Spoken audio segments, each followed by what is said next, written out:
So we'd like to thank everybody for joining us today, especially those who are coming from different time zones and those joining us during their lunch breaks. So I'm Andrew Bloy. I'm the Managing Director of xAPI, and I'm joined today by my co-founder and CTO, David Johnson.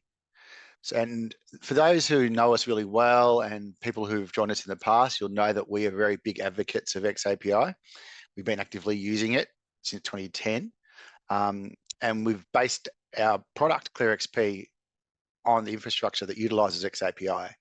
So even those who don't know us, if you've seen any of our marketing material or seen us around, you'll know that we are big fans of xAPI, and therefore we really like sharing information and advocating the use of it out there in the industry.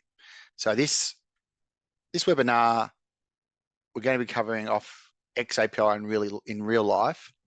Our last one was covered off some more of the basics and some introduction into some of the things that make up xAPI. This one is more about using it in real life and what organizations are doing it out there in the real world, utilizing xAPI, overcoming obstacles and problems by the use of xAPI as well. So what I'll do today is I'll quickly go through our xAPI recap, just go over some of the things we covered previously and a little bit of more background info for those who might not be totally familiar with what xAPI is.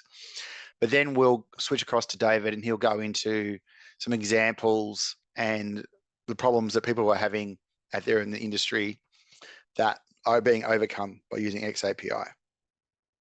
As we go through, feel free to drop any questions or comments into the chat or call out when we pause for questions.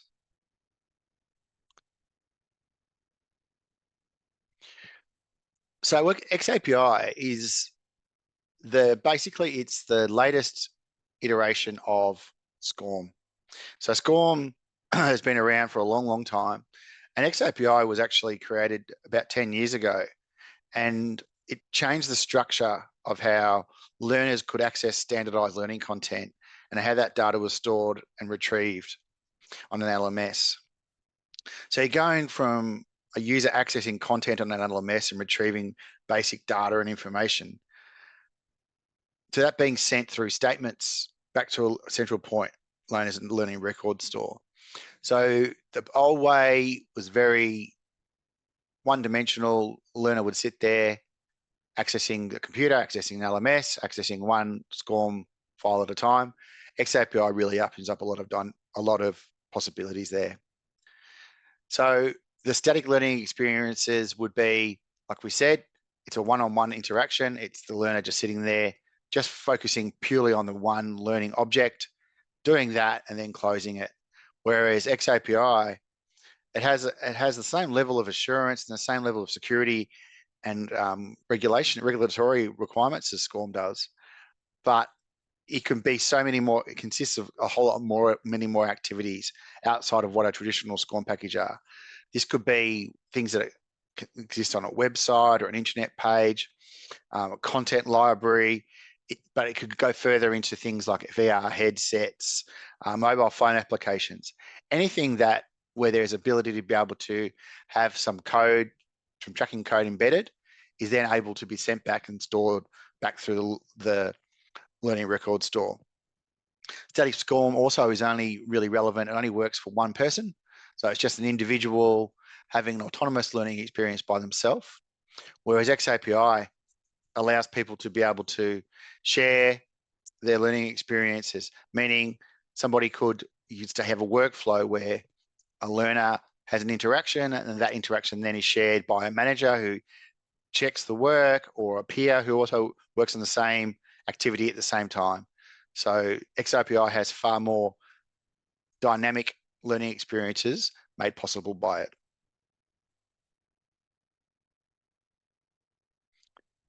Also,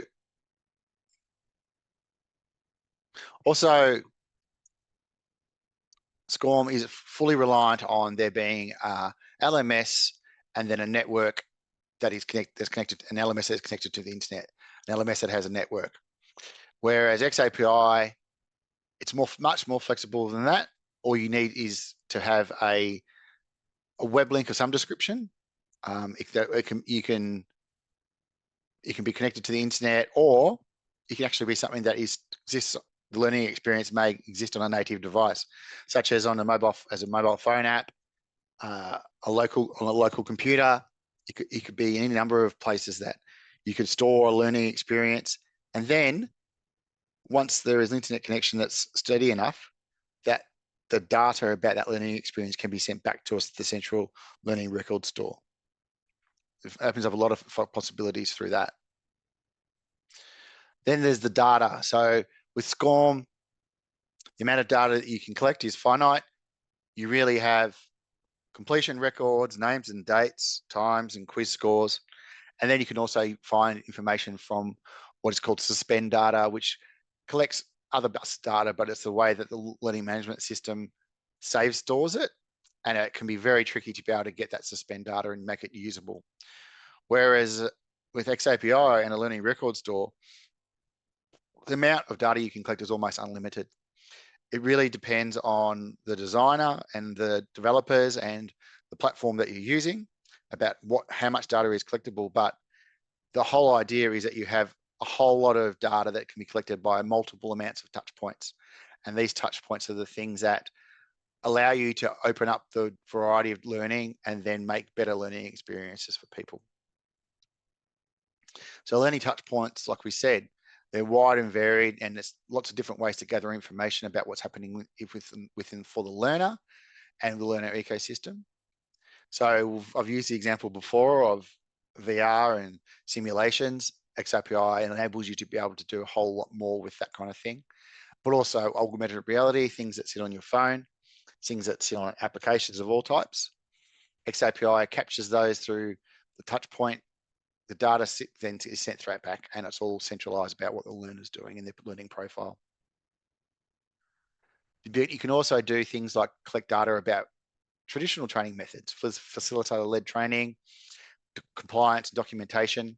So as well as having the really high-end, very interactive style data coming back in, but you can also collect data about how people are performing in a workshop, the sentiment that's occurring because of the workshops, those types of things. Compliance data can be something. A common one that's being used is a learner goes through a checklist and checks that they're able to complete and undertake certain job-based tasks. A manager can then access the same checklist and tick that off as well. So based upon their observations about how a learner is performing, that's on the one comprehensive, sort of easy to access digital format. xAPI is a real game changer in terms of being able to do some really elaborate gamification and social style learning activities as well. We're really big fans of gamification, and when it's used well, it can be a really key engagement tool, and it can really help generate some really successful outcomes. So xAPI can collect really insightful, granular data about how people are performing, and then that data can be then presented back to the organizations. Similarly with social learning, can be done in a number of ways. It can be something that's done through a hub or a central learning point, but also through other tools such as Yammer or Teams, something like that, where there could be data that can be collected and sent back through into the learning system that is about how people are collaborating and working together in order to solve problems, which is a really important key thing about measuring learning. So along with, I mentioned earlier, having information that might exist on an intranet or a website that can be collected, another way of collecting information about how people are learning, as opposed to those formal learning experiences that are those static ones that exist on an LMS. Seeing what people are browsing, seeing how people are performing in the workplace can be measured through xAPI. Or even if you are using the more traditional SCORM methods, xAPI is a really good tool for getting more information that is possible from SCORM. So you could use an xAPI wrapper, we call it, and that using the same tools that you were using previously, but the xAPI wrapper actually is able to gather more interaction information about how a person is interacting with a module than you would get from SCORM files.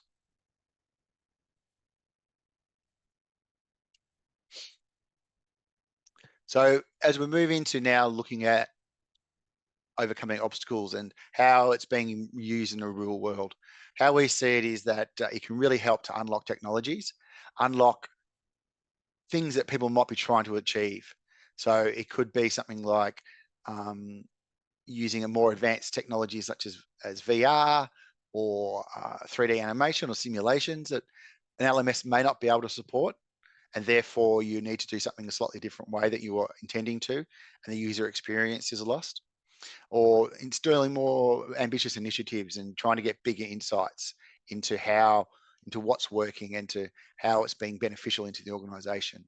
With the level of data that xAPI provides, you're able to start getting some really clear information and clear data that can be then fed back into the business, and you can start a continuous improvement loop.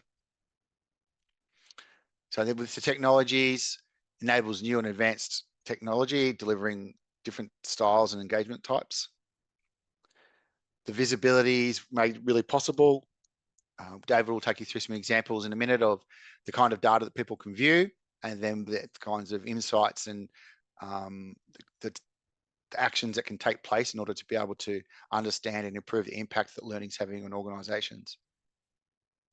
Better measuring capability and skills. Again, it's that granular level of data that's able to be collected and then shown meaningfully through dashboards that make building capability and skills in an organization much easier. And it's also incredibly time efficient. So we've had examples of where teams would sometimes take up to a week to create reports for people within the organization based upon the kind of information they had through an LMS and through traditional methods. Wherein using xAPI and using reporting that is made available through the granular nature of the data, reporting can be made so much quicker.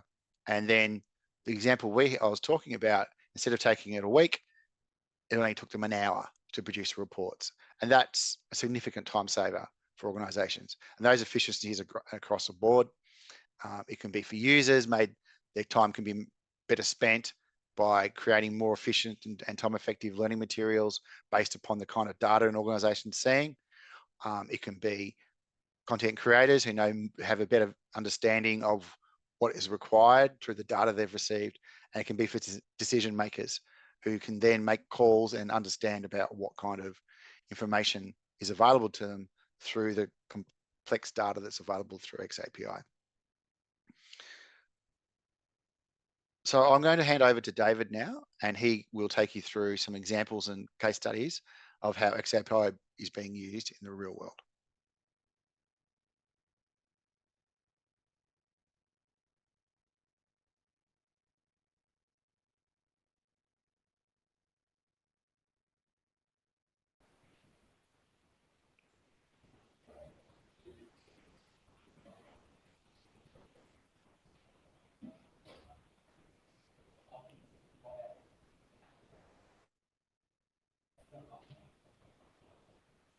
All right. Is my screen sharing okay? Yep. Thank you. And I will mute myself. Yeah. I mean, feel free to jump in if you want. All right. So kind of following on from what Andrew covered, I'm going to run through a bit more of like an interactive exercise where I'll discuss 3 different use cases in learning that you might want to track with xAPI, and then how you'll evaluate the business outcomes and results. So hopefully I can get some interaction from people in the chat. Just jump in with your thoughts and ideas, and hopefully we can get a bit of a dialogue going. So just kicking off, I'm going to start with a scenario of basically a simulation of an on-the-job task that needs to be done. So this is something that is quite common. It's actually been done in learning for a number of years now. Basically taking some software system, recreating it as a learning piece of content, and then getting people to practice through those tasks. Now, if everyone wants to jump in, does anyone have any ideas about like what kind of outcomes you want to get out of this? Is there any business value to being able to do this kind of thing? What would you like to see by the end of having a group of learners go through this kind of training? guess that they hit key parts of the process. So potentially, if something's not mandatory in the system, but it's a key business activity, that they've done the whole process correctly and not just hit save at the end. Yeah, yep, absolutely. Doing things correctly. Seeing in the chat there, improved efficiency in performing the tasks, ability to perform their role. So yeah, that's pretty. I think those are the two key things, right? Getting better at the task and doing it correctly without mistakes. Spot on. So xAPI is really good for tracking this kind of thing, and I'll show you how we do it. So this is a real piece of training content that we've delivered. Basically, a simulation of a point of sale system that's spread through a nationwide rollout. It's built in Storyline, so the actual build of it could be delivered, it could be published to SCORM or could be published to xAPI. But xAPI gives you the benefit of being able to track a finer amount of detail in the data than SCORM would. And so what we really did with this one was we built in some gamified elements into it to try and encourage learners to go back and try again. And we tracked the accuracy through the number of mistakes they made, and we tracked the speed at which they were able to perform the task. So this was done over across a number of levels, and we basically gave learners a task to accomplish and fed them through the simulation to see how well they performed. So having done that, I should also say that collecting this extra xAPI data in Storyline did require us to inject some custom statements. So Storyline gives you that ability, but you need to have a little bit of know-how of xAPI of how to do that. They don't make it super easy, but it's possible. So props to Storyline there for giving that capability. So having done that, these are the results we got. Hopefully you can read these little screenshots of the output aren't too small, but we've got 3 different levels for the 3 different tasks. And you can kind of see how learners' performance changed over different attempts. The top left graph there is showing their score. So the gamified element, did they improve their score across attempts? The middle one is showing the time they took to complete each task. The top right graph is showing the number of mistakes they made as they had repeat tries. So, I mean, you can kind of see that score is trending upwards. The more attempts you take, time is trending downwards, and mistakes are trending downwards. So generally pretty positive results, I would say. The bottom graph is showing if there's any correlation between the number of mistakes, how long someone takes and the number of mistakes they made. So you might expect learners just want to get through the training as quickly as possible. So they'll just speed through, make a bunch of mistakes, or they might take their time and do better. There's not a huge amount of correlation. I think our hypothesis was kind of disproven there. I mean, you do see a little bit around the top left part of the graph, people going through quickly and making a lot of mistakes, but generally mistakes are kind of being made across the board, no matter how long people took.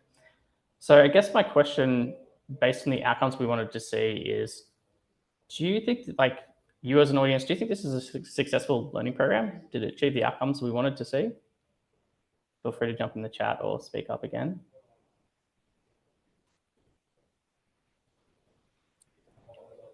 Yeah, I do have a question on this. Sorry to jump in. Yeah, go for it. It does look like it was successful, but it does seem that you've built both the content and the xAPI. So what would happen and you had to build custom segments to track what you wanted to track. If you were working with a third party who was developing the learning material, are you kind of dependent on what they've tracked on their side to get that information? So that's something to ask your third party, is if they've got interactivity, what they've actually built into their xAPI on their side.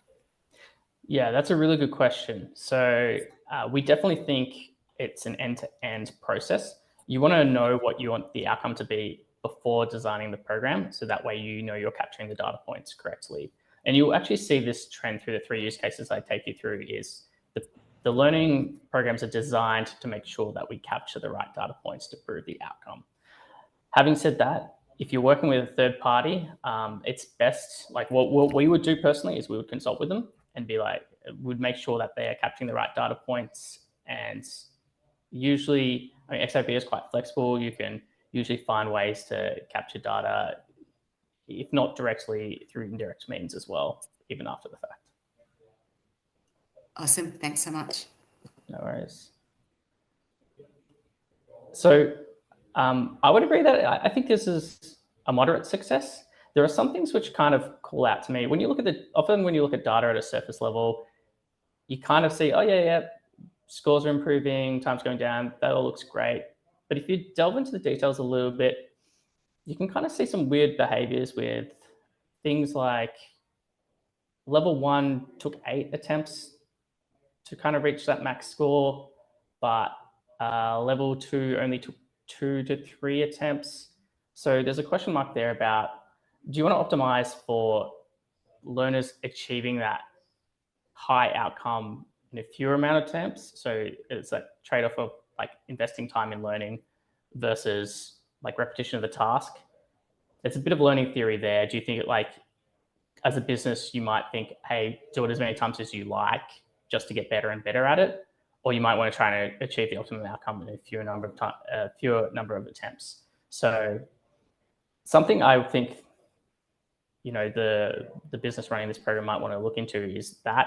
The other thing which is a little bit strange is if you look at the bottom graph, level 3 has a lot of mistakes like all over the place. So no matter how long you took or how quickly you tried to get through the program, it's pretty sporadic. There's not really a trend there, which kind of leads me to thinking that maybe it's not clear what the task is. If people are making a lot of mistakes, even when they're taking a lot of time, they might not really know what they're meant to do. So that could be a question about the learning design, and maybe that needs to be reviewed. So coming out of this, I generally make a couple of recommendations. I think the whole thing with learning is the job isn't done on your first delivery of the program. You need to look at the data and be like, how can we refine that and make it better and better over time? So basically, I'll come back to the business to say, look, let's look at level 3 again. There's something weird going on there with all those mistakes. Maybe it's not obvious and clear to learners. Maybe we're not teaching them correctly.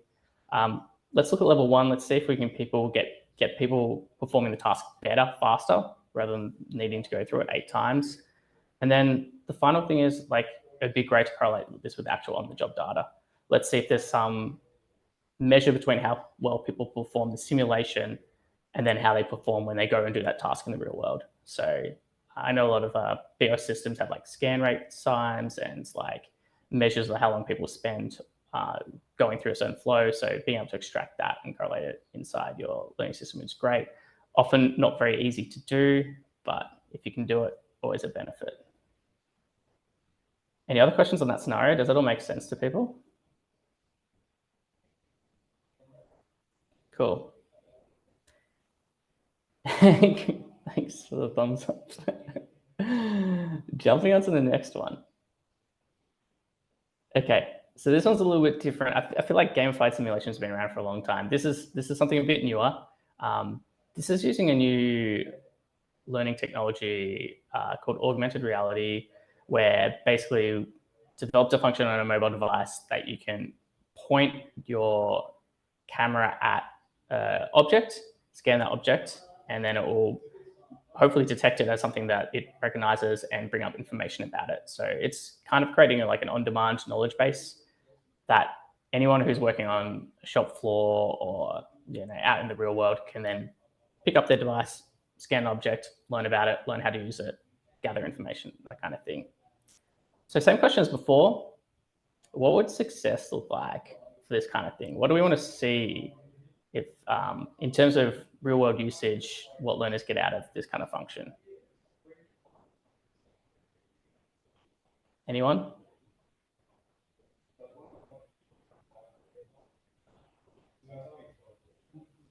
Adoption? Yep. Probably want to make sure that if you invested the time into building it, that people actually used it. Anything else?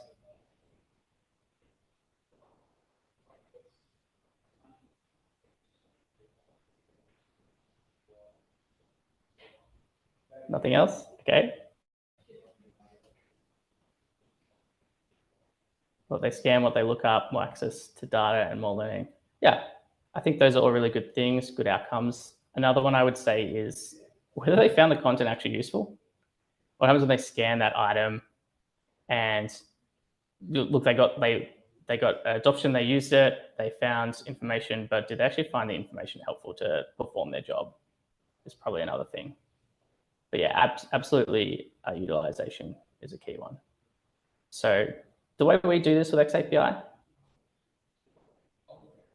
is this is just a quick little demonstration of the feature. We basically tagged it up with xAPI statements for each step in the user journey. So the first thing they do is they go to the camera. So we tag that up as an xAPI statement. They would scan some object. We tag that as another xAPI statement. If it recognized it, they would tap on it. It would show some information about that. And then there'd be further information, detailed information that they could tap on again. So we basically tracked each of those different steps. And the final thing was, did they find it useful? We inserted just a very simple thumbs up, thumbs down capture mechanism for whether someone actually found the feature as something they would probably use again and again. So having done that, this, I should say this ran on a small pilot audience. And so these are the results. This is after 1 month of having this feature. What you can kind of see, the top left graph is showing us utilization across the lifetime of the feature being available, how many times people even repeat access, went into the camera, scanned objects, viewed product, and viewed the additional information. And on the top right-hand graph, you're seeing unique access. So this is different people going in and using the feature. So from 41 users, 5 people accessed the camera, scanned the object, viewed the product info, and only 1 person left some feedback.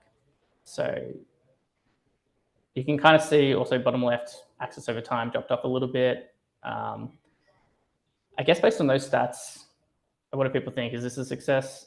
Is this feature worth implementing?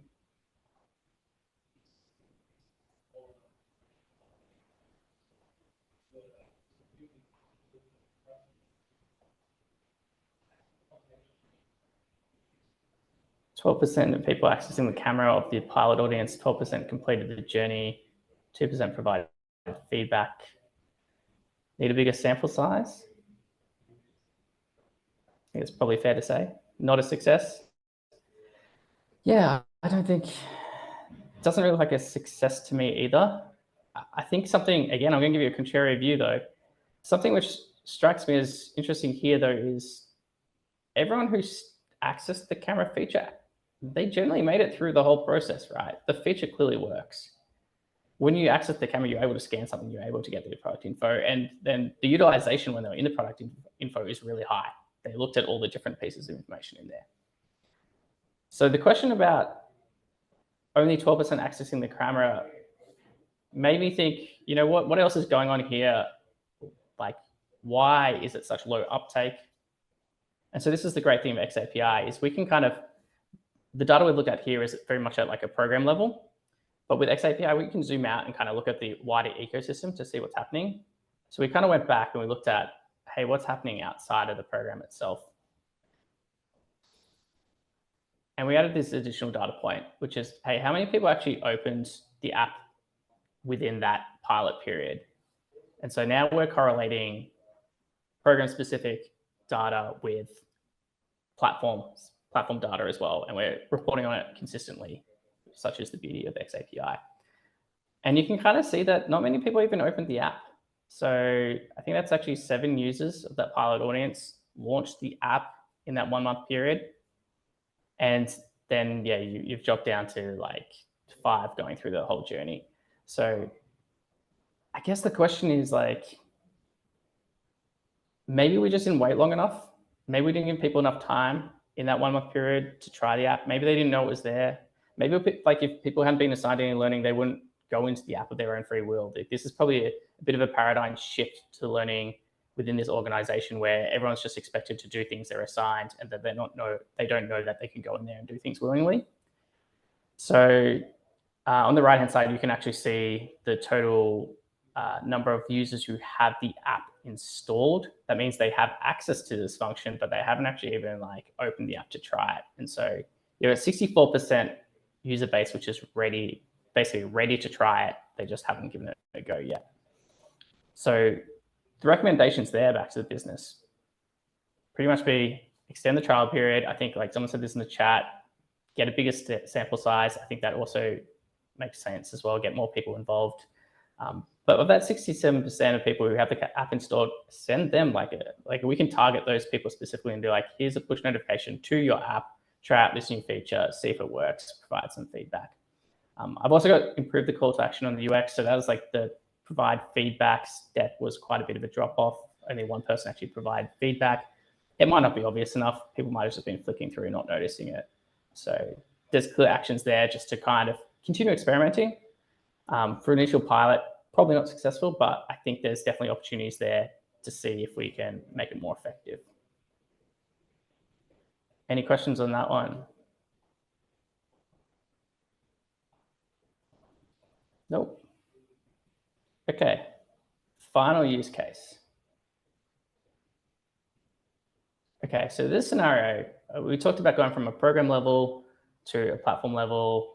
Now, the final thing that xAPI is really good at, was kind of invented to address, is tracking things which happen outside of the digital environment. So in this example, we have some virtual instructor-led training, which I take that back, that is kind of digital. But I guess the things it's happening outside of the learning system. It's happening like on another platform, in say in Zoom or WebEx or Teams or whatever. So you don't really, if you build an integration, you know what's happening in there. But if you haven't built an integration, it's the actual learning mechanism is completely obscure to the platform. This scenario also covers shoulder-to-shoulder training. So for this organization, they basically sent all their learners out to work on a job site with other people to like basically, get a little bit of mentorship. And so from a learning perspective, we wanted to find out like, how effective was this? Does anyone have any ideas on how you would be able to measure that? Like, what are you looking for to know whether your virtual instructor-led training or shoulder-to-shoulder training is actually getting some kind of positive outcome? This is a tougher one.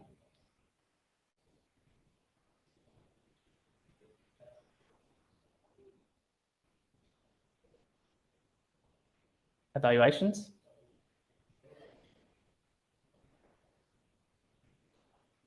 Touch an activity at the end to prove learning. Nice. Yeah, that's good. Anything else?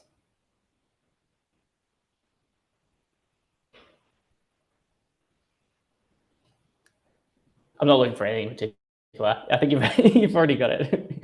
Interactions with facilitators, sentiment over voice. Oh, that's nice. I actually quite like that one. Sentiment over voice. If you could access that voice data, you could absolutely, you could run that through some AI and determine, how people are feeling within the session. Although if it's a session where it's very much instructor-led, you might not have much feedback from the learners. But yeah, great idea. So what we did is, I think we pretty much followed Robin's lead here. We popped up, or we didn't actually pop up, but we sent out evaluations after the fact. We sent out actually evaluations before the training and after the training for both the virtual instructor-led as well as the shoulder-to-shoulder training.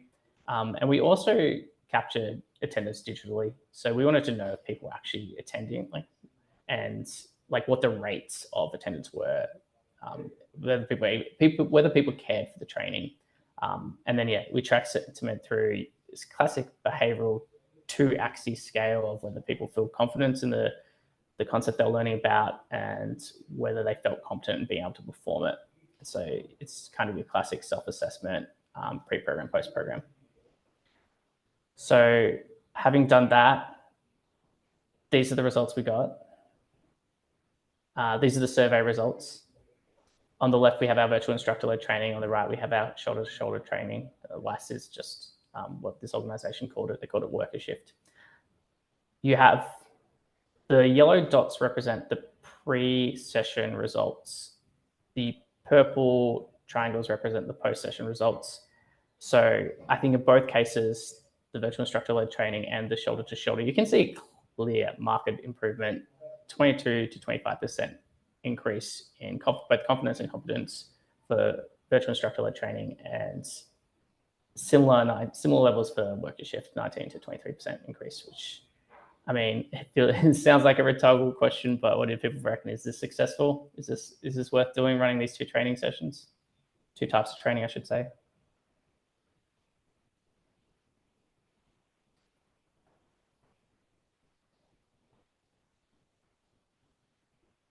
100%. Yep. It does seem that way, doesn't it? So yeah, I left her like a little bit of I put you on a false path. I do think this is absolutely successful. There is another factor that's worth looking at, and that is the operational impact of this training. So this is where we can start to consider like ROI. Is it worth running the training? Is it sorry, Robin, it is self-reported as to confidence level. You could probably turn that into 180 or 360 assessment if you wanted to get more accurate data. I think in this case, the organization just cared that people felt confident. It was very much they were interested in their learners being confident in their ability to perform the task when they turned up to work. Yeah, I think connecting to ROI is the good thing, because when you leave training, you feel confident, regardless of whether you actually learn. You might think you learned something, but still not do it correctly. Yeah, absolutely. So yeah, look into like ROI in terms of their performance after the training is absolutely something that we want to do, and I think that's something that we will do in the next phase. The other thing, when I said ROI before, I was also talking about in terms of running the training. So I think something that was worth us looking at here was the attendance rates. And so virtual instructor-led training on the left there, which I said showed on the previous slide, was 25% increase in confidence, has pretty poor attendance rates. It also has 24% of people not showing up, 8% canceling, 7% rescheduling. So that's almost 40% of people aren't even showing up to the sessions that were set. So I don't know. We don't know what the real true cost is of running these sessions, but I would say if a lot of people aren't turning up to them, you're starting to lose a little bit of ROI on that. The worker shift looks much better. The shoulder to shoulder training, generally when people were registered to attend, they did it. They weren't cancelling out at the last minute or not showing up. 1% of people no showed, which is fantastic to see. They committed to something they committed. So despite the shoulder to shoulder training having a slightly lower percentage increase in people's confidence and competence, it actually probably has a lower operational cost in terms of running things that people aren't attending. So it's just another angle of looking at things, which I think is probably, I mean, we don't do enough of it learning. We just kind of run some training and we're like, okay, I hope that was worth the cost it took to run. I still think I would say that this is still beneficial overall based on those bottom results. But I think from recommendations that we'd send back to the business, we want to do something about these VILT attendances. So my recommendations here are, let's send some surveys to those no-shows of VILTs and be like, why aren't you showing up? Could it be because you had technical difficulties? Maybe you didn't even know the training was on. You might have been enrolled weeks earlier and then forgot about it. So we could expand with additional reminders, see if that gets people to turn up. Or we could just be like, there could be too much choice. We could just run fewer sessions. People might have been enrolling into it and then saying, hey, I'll just catch the next one. And just that's hence no showing, going to the next one instead. So again, this is all about not just running it once and we got good results, we're done. It's let's go back and see if we can even make it more and more effective, increase that ROI by optimizing the process. Any other questions or feedback on that one? Anyone wants to mention?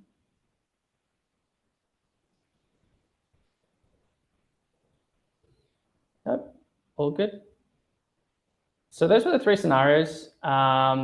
Just kind of trying to show how we can use xAPI in not so obvious ways to capture data. It's not a lot of the time xAPI is just used to capture the same amount that SCORM would, like a score, or maybe some quiz responses and things like that. But really what it's about is kind of bridging those other scenarios where things might be happening outside of the system that we want to capture, or we want to be capturing it a very specific way or level that we can then turn into actionable insights or meaningful business outcomes. So that's pretty much all it was from me. Andy, what did you want to jump into now? Was it another? Oh no, look, I think we're just kind of leaving it at those examples for today.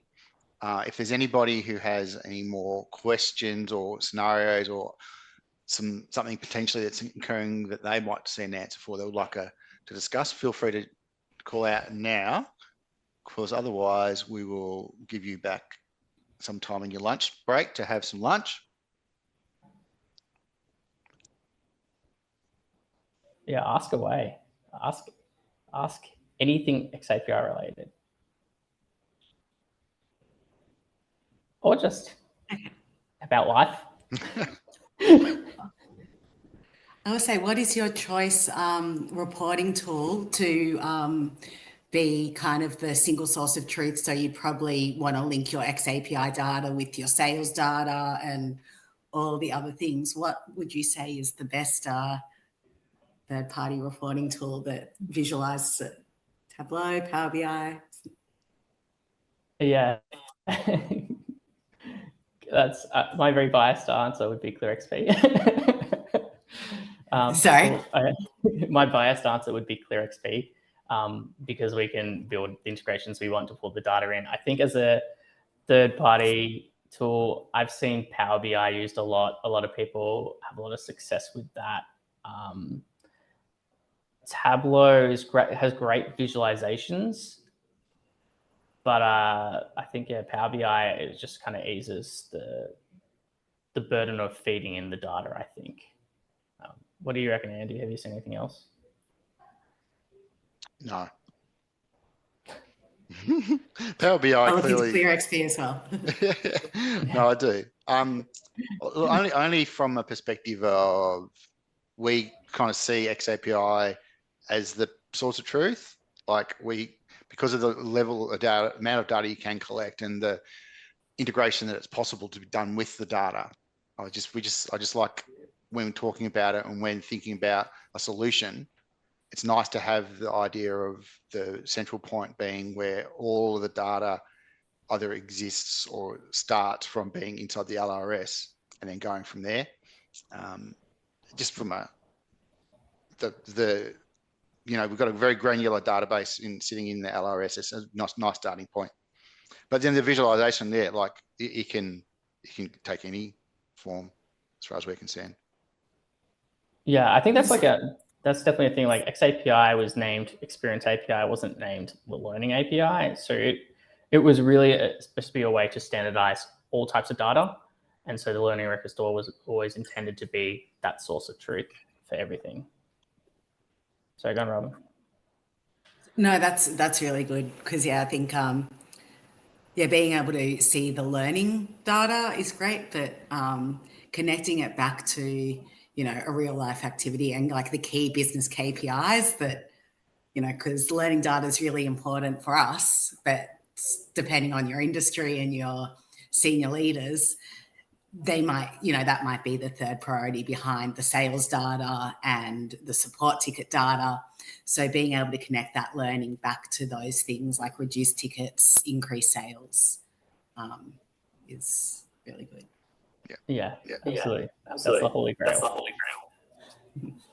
I know, if only we could get there.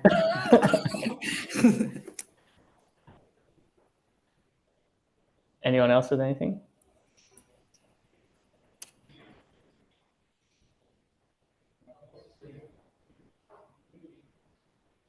Okay, well, let's leave it with that for today. Obviously, reach out if you want to have any chat offline. But thanks very much and enjoy the rest of your day. Thanks, everybody. Thank you so much.